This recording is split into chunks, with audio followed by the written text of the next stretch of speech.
You're gonna have a lot of fun with this, I think, because if you're an experienced PC gamer, you're gonna be like, Matt, you idiot. Ah, help! Run! A big, stupid, ugly ogre. But if you're thinking about building a PC yourself and you're new to it, this video is gonna save you some big mistakes and guesswork. So this summer, I finally made the transition from exclusive console gamer to PC gamer. I thought about going for a pre-built, but I knew deep down I really wanted to teach myself how to build my own rig. I don't regret it for a second. Now that it's finished and working flawlessly, it is so gratifying to know that I built this thing myself, but man, did I F it up the first few weeks. And I mean, it's embarrassing. So in this video, I'm going to share with you the 5 biggest, most boneheaded mistakes I made those first few weeks. So maybe you can avoid those mistakes when you build your own rig, maybe? Which I highly suggest you do if you're on the fence, by the way. There is a learning curve. So maybe I can shorten it today. So number 1, I bought all of my parts online ahead of time from Micro Center using their tool to mix and match after doing some basic research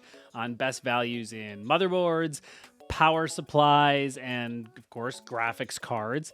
So I bring the thing home, start putting it together, and then I hit the power button, fingers crossed, the fans turn on, and nothing else. Shit. Obviously, I had no idea why this was happening. My name is very confused. What's your name? It turns out I bent the pins on the CPU socket on the motherboard, which ruined the motherboard.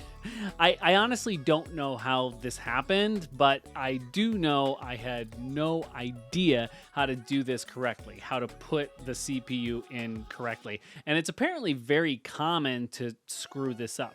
So let me save you a headache if you're installing an Intel CPU, because I can only speak to Intel. I've never done an AMD CPU. First, line up the arrows so you're putting it in the right orientation. Then drop it in softly. And what I always do now is I just give it a little wiggle like this so I know it's laying flat, and then secure it. Number 2, I didn't do enough research about the unsexy PC components I needed to buy. You know, I was all researching graphics cards and CPUs. I didn't look into RAM really at all, and I took no consideration for aesthetics or speed. I just bought whatever was most popular. I did zero research on power supplies, and I just bought the cheapest one that was platinum rated, because that's the only thing I did research. Okay, platinum rated, got it. I completely took SSDs, hard drives, for granted, and that was a huge mistake. More on that in a bit. I did no research on cases at all. I didn't even know that researching your case and getting a special case was a thing. I was just like, I need a plastic box to put this thing in. Okay, what's the cheapest plastic box? And that's what I did. I simply just bought literally the cheapest one that I could find at Micro Center that was ATX, because I knew that you had to fit your motherboard inside of it, so it had to be that size. And I did not look into or consider cooling and fans at all. Every single one of these components that I bought blindly or ignored came back to bite me in the butt later. So yeah, boneheaded mistake. Do your research. 3, you PC gamers are really gonna laugh at me here, but I didn't buy an M.2 NVMe drive in my first go around. Oh no, don't get me wrong. I didn't do something insane like buy an old spinning disk hard drive, but I did buy a larger solid state drive, like a 2.5 inch that connects via SATA. I had no idea that this was an issue at all until I was returning my motherboard. Bent pins, remember? And the dude at the counter was like, I do have one critique of this build. Why aren't you using an M.2 NVMe drive?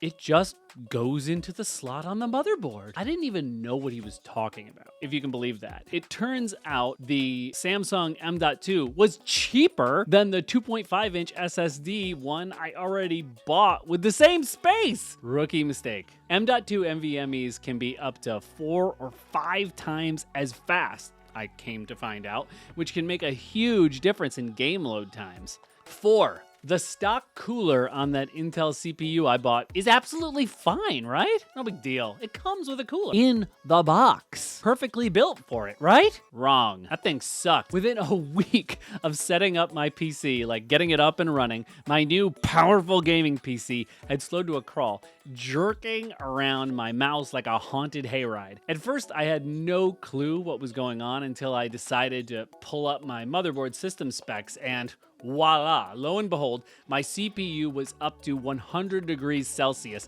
constantly, and my performance was getting massively throttled. I tried repasting the CPU, reseating it, the cooler, all that stuff, so absolutely no difference at all. This stock cooler just sucks. In fact, I've got it right here. Just a little memento to me being an idiot. So went out and I grabbed a 240 millimeter Kraken AIO water cooler, and now I never get throttled and my CPU rarely crosses even the 45 to 50 degrees Celsius threshold. Like, I am seriously impressed with the cooling performance of this thing. And I know that you don't need to go water cooler. There are air coolers that do just as well and are cheaper, but I went AIO personally and I'm loving it. 5. Remember I said I didn't do much research on the case? Well, that was a very, very bad idea. This case I bought was way too small for my ambitions. My graphics card is a 4070, which is on the smaller side, so that was fine, but everything was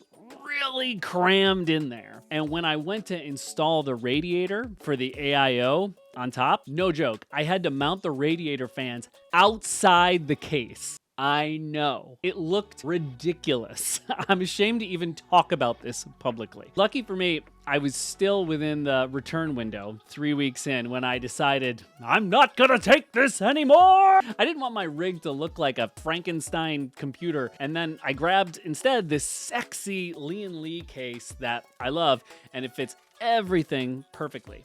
Have you made any of these mistakes? Are you in the market for a PC and you're thinking about these things too? I'd love to hear about it in the comments, and if there's any way I can help with my experience, I'd love to chat about it down there. And hey, you know, as of this recording, I'm a really ridiculously small channel, and yeah, it's rote, but listen, a like on the video and a subscribe really does make a difference. So, hey, see you next time, and don't forget to have fun.